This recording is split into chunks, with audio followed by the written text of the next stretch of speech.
This is the 415ers podcast brought to you by the Odyssey Sports Podcast Network 95.7 The Game. That's Marc Grandi. I'm Evan Giddings. Please follow us on social. Download the Odyssey app and check us out there. Rate, subscribe. We appreciate it. Last part of this, Mark, is a little bit of quarterback, not news, but rankings, we'll call it. Pro Football Focused, well-established, well-known. One of my favorite sites has released its off-season quarterback rankings, prior to training camp. And the PFF has second-year quarterback Brock Purdy, number 23 on its list of quarterbacks. And I'll give you the floor. What did you think about it when you saw it?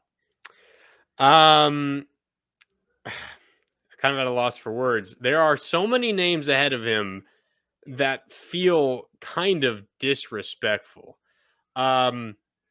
Obviously, I don't think anyone in their right mind should be putting Brock Purdy in a top 10, even a top 15. Just the sample is not big enough at this point. That would be unfair to the likes of, I don't know, Derek Carr and Jared Goff. Excuse me, you can hear in the background a siren going by. But I think that there's a name, Kenny Pickett, right ahead of Brock Purdy. The PFF has Brock Purdy coming in at 23, Kenny Pickett 22, Mac Jones 21, Russell Wilson 20, Ryan Tannehill 19. That feels unfair to me. I know, I get the small sample size, I get all of that, but Brock Purdy coming in behind Kenny Pickett and Mac Jones specifically. What have you seen from either of those two quarterbacks that makes you believe that they're better than Brock Purdy? That's wild to me. I think Brock Purdy looked good enough through his relatively small sample size last year that he deserves to be ahead of those guys. And part of the deal with Brock Purdy is the small sample size. I could say the same exact thing about Kenny Pickett. And in his small sample last year, he looked way worse than Brock Purdy. Again, I know on a worse offense, that a lot of weapons for that team, and they weren't nearly as good of a team, of course. I think Brock Purdy did at least good enough to deserve to be ranked higher than Kenny Pickett and Mac Jones and potentially even Ryan Tannehill and Russell Wilson. Might just be me. I don't know. But I think 23 is a bit too low for me. Yeah, I can see that. But for those out there wondering, don't worry. He was not ranked lower than Jimmy Garoppolo because Jimmy Garoppolo is number 24.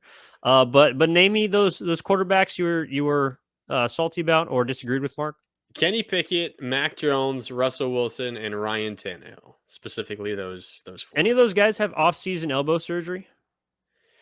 Not off the top of my head, no. Yeah, I can't recall any either. That's the only explanation for this ranking. Let's be honest. Is PFF sleeping on Brock Purdy?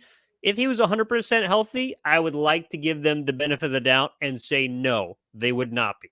But this guy has had UCL surgery. And I think that even with all of the check marks that he's had so far, all the obstacles, all the hurdles that he's gone through, and he's right on track for week 1 and all seems to be well. And Dr. Meister did an incredible job at repairing and putting that brace inside the elbow for Brock Purdy to let it rip come week 1 against the Steelers against a guy ranked higher than him, Kenny Pickett. But at this point, Mark, there are still potential setbacks that could happen that could prevent Brock Purdy from being a top 20 quarterback this season just because of games played. So that's the only explanation that I have of why he is ranked 23rd among the quarterbacks right now, the starters in the NFL, because I'm 100% with you. Everything we saw last year tells you that not only Brock Purdy he may not be a top 10 quarterback, he might not be a top 15 quarterback, but he is damn well not sure a bottom 10 quarterback in football, which is where he's currently placed in this list. What's maybe more fun to look at instead of who is he behind, who is he ahead of? And it's a list of a bunch of nobodies. Again, one spot behind Brock Purdy is Jimmy Garoppolo. Okay, that's kind of funny in and of itself.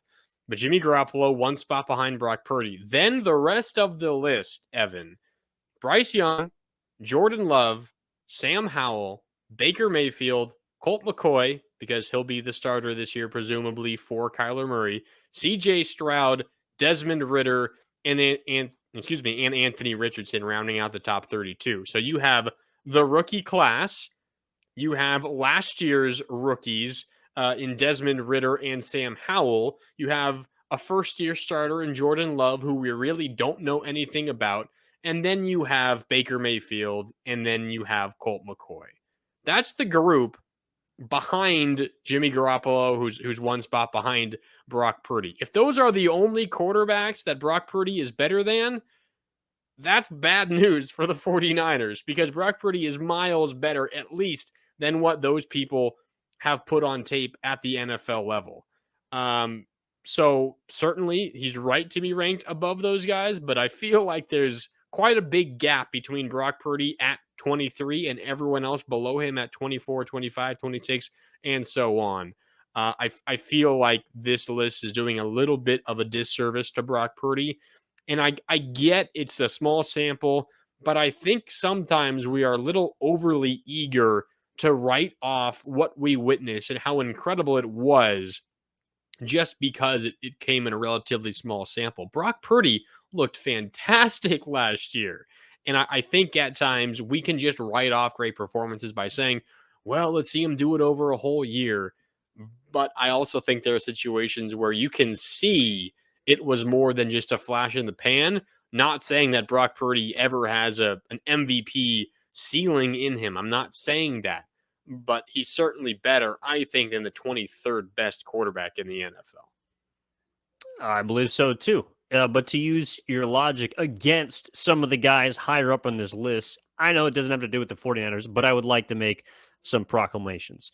Aaron Rodgers, ranked number 5 on this PFF list, will not be in the top 10 by the end of this season, even with a new team in the New York Jets.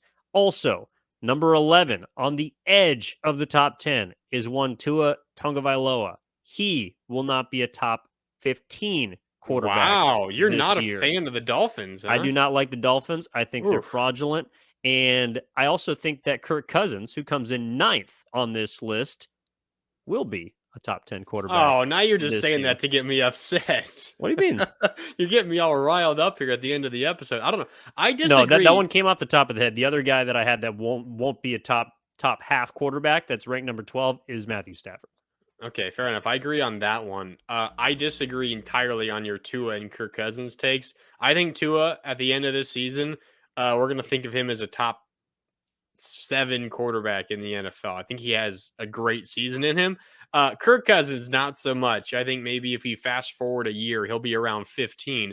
One outside of the 15, Evan, outside of the top 15 that I think is going to have a fantastic season and deserves more recognition.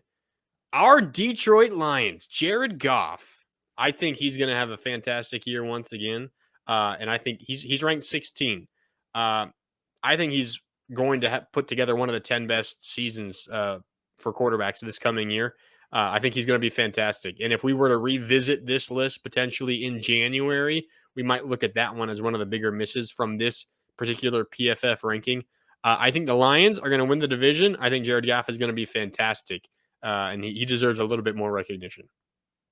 Yeah, as much as I want to agree with you, because I do love the California Golden Bears, I will agree that Jared Goff is going to be a better quarterback than people assume this season. I cannot say that the Detroit Lions are going to win the division, though. Who is going to win that division? It's going to be the Vikings. Oh, God. Disgusting. Daniil Hunter's going to have 8 sacks before the trade deadline, and then he's going to come over to the 49ers. Yeah. He's going to have 8 sacks on the back end, throw a miraculous playoff run that will ellipses ... TBD. I'll leave you there. Thanks. And that's how I think we should end this episode, Mark.